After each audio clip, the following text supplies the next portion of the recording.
Hello viewers, இன்னைக்கு நம்ம பார்க்க போறது One Piece episode 1108 part 1.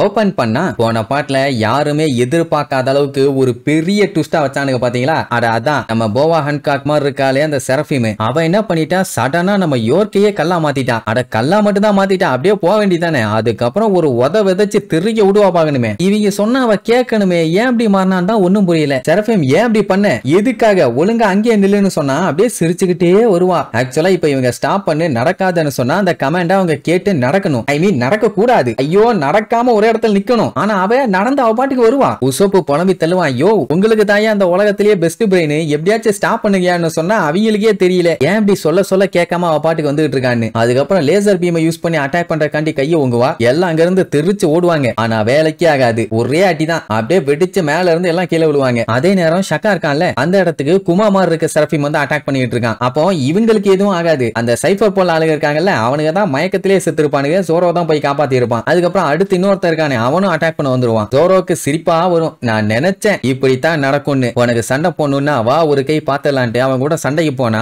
அவன் என்ன பண்ணுவான், ஜோரோவை அட்டாக் பண்ண மாட்டான். மயங்கி கிடக்குறானுங்களே சைபர் போல் ஆளுங்க, அவனுங்களை தான் அட்டாக் பண்ணுவான். இப்ப வந்த உடனே அவனுங்களை தான் அட்டாக் பண்ண ட்ரை பண்ணியிருக்கான். ஜோரோ தான் இடையில போய் காப்பாத்தி இருக்கானா பாருங்களேன். இதுலயே தெரியுது யாரோ அவங்கள கொல்ல சொல்லி தான் அனுப்பி இருக்காங்கன்னு. அப்படின்னா அவங்க டார்கெட் இவங்க கிடையாது. ஜோரோ இவன் கூட தான் சண்டை போட வந்திருக்கானோன்னு தப்பா நினைச்சிட்டான். இப்ப என்னன்னா அவங்க ரெண்டுத்தையும் எடுத்து சண்டை போட ஜோரோவும் லூஃபி இருக்காங்க. ஷக்காக்கு ஒண்ணும் புரியல எதுக்காக இப்படி இவங்க பண்ணிட்டு இருக்காங்கன்னு. வேகாபங்க் என்ன நடக்குதுன்னு சொல்லுன்னு கேட்டா எனக்கே தெரியலையா, வித்தியாசமா என்னென்னமோ பண்ணிட்டு இருக்காங்க, இது இம்பாசிபிள்பா. ஒரு பஞ்சாயத்து இல்ல, நாங்க அடிச்சு தெரிய விடுறோம்னு சண்டைக்கு ரெடி ஆவானுங்க. ஆனா ஷக்கா வேண்டான்னு ஸ்டாப் பண்ணி நான் முதல்ல என்னோட ரேங்க் ஆஃப் அத்தாரிட்டியை செக் பண்றேன்னு சொல்லிட்டு எஸ் ஹாக்ஸ் எஸ் பியர் ரெண்டு பேரும் ஸ்டாப் பண்ணுங்க, உங்களுக்கு கமெண்ட் பண்ணிட்டு இருக்கிறது யாருன்னு தெரியுமான்னு கேட்பான். உடனே அப்படியே சைலண்டா நிப்பாங்களா, இப்படித்தான் இவங்க ஸ்டாப் பண்ணுவாங்கிற மாதிரி கேட்பானுங்க. இப்ப என்னன்னா இவங்க சைபர் போல் ஆளுகளை கொல்ல வந்திருக்காங்க. அப்படி அவங்களை கொல்லணும்னா ஹேண்ட் கஃபை கழட்டி போட்டுட்டு சண்டை போட்டு கொன்னா பரவாயில்ல, மயக்கத்துல இருக்கானுங்க கெட்டி போட்டிருக்காங்க. இந்த டைம்ல அவங்களை கொன்னா அது அவங்களை அவமானப்படுத்தின மாதிரி இல்ல, அதனால ஜோரோ அதை பண்ணக்கூடாதுமா. சரி அவங்களை ஸ்டாப் பண்ணியாச்சு, அவ்வளவுதான் வேலை முடிஞ்சுன்னு பார்த்தா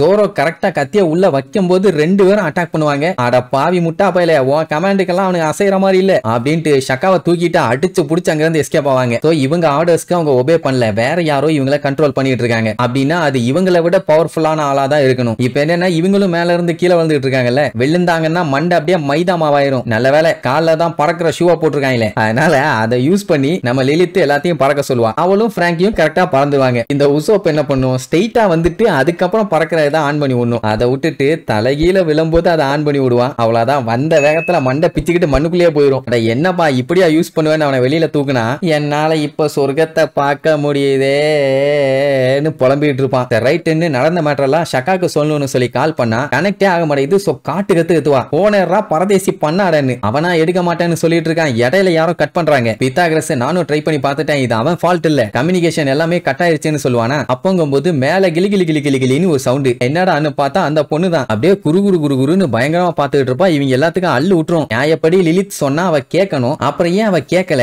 வேற வழி இல்ல நானே சண்டை போறேன்னு சொல்லிட்டு பிராங்கி சண்டைக்கு ரெடி ஆவான். லிலித் பச்சையா திட்டுவா, நீ நினைக்கிற மாதிரி அவ சாதாரண ஆள் இல்ல, அவளை ஈஸியாலாம் அவளை டிஃபீட் பண்ண முடியாதா லூசு பையல, அவளை கிரியேட் பண்ணதே நாங்க தான், மனித குலத்திலேயே அவ தான் ஸ்ட்ராங்கான ஆளு, உன்னாலலாம் அவளை தோட்ட கூட முடியாதும்பா. அந்த டைம் நம்மால அப்படியே நக்கலா ஒரு லுக்க விட்டுட்டு மேல இருந்து ஜம்ப போட்டு ஃளைங்ல வந்து நிப்பா. அதே நேரம் இங்க எஸ்ஹாக்ஸும் எஸ்பியரும் வேற கண்ணா பின்னான அட்டாக் பண்ணிட்டு இருக்கானுங்க. இவங்க ஆர்டர்ஸையுமே அவங்க மதிக்கிற மாதிரி தெரியல. அப்படின்னா வேகா பங்க்ல யாரோ ஒருத்தர் தான் இதுக்கு ஆர்டர் கொடுத்துட்டு இருக்காங்க. யாரா இருக்கும்னு ஒரே குழப்பம். ஷக்கா பாத்தீங்கன்னா பயங்கரமா யோசிப்பான், யாரா இருக்கும், லெலிதா, எடிசனா, பித்தாகரஸா, அட்லஸா, யோர்கான்னு. யோர்க்க காலி பண்ணிட்டாங்க, சோ அவளா இருக்க வாய்ப்பே இல்ல. லெலித் நம்மளுக்கு கூட இருந்து தான் சொல்லி பார்த்தா அவ சொல்றதையும் கேட்கவே இல்ல. பித்தாகரஸ் அட்டாக் பண்ணி மண்டேவே தனியா கழட்டிட்டாங்க. அட்லஸ் பாத்தீங்கன்னா இப்பதான் ரெடியாகியே வந்திருக்கா, சோ அவளா இருக்கவும் வாய்ப்பு இல்ல. பேலன்ஸ் இருக்கிறது அந்த எடிசன் மட்டும் தான். அப்படி இல்லன்னா வேகா பங்கான்னு ஒரு டவுட்டா இருக்குது. அந்தால எப்படி இவங்க எல்லாத்தையும் கொலை சொல்லுவான். அப்ப அவன் பயங்கரமா கால்குலேட் பண்ணுவான். இப்போ நம்மளுக்கு கம்யூனிகேஷன் கட் ஆயிடுச்சுன்னா என்ன ஆகும், அதுவும் இந்த பேரியருக்குள்ள அத்தனை பேரும் இங்கேயே மாட்டிக்குவோம். இவங்களையும் ஏவி விட்டுருக்காங்கன்னா என்ன அர்த்தம் தெரியுமா,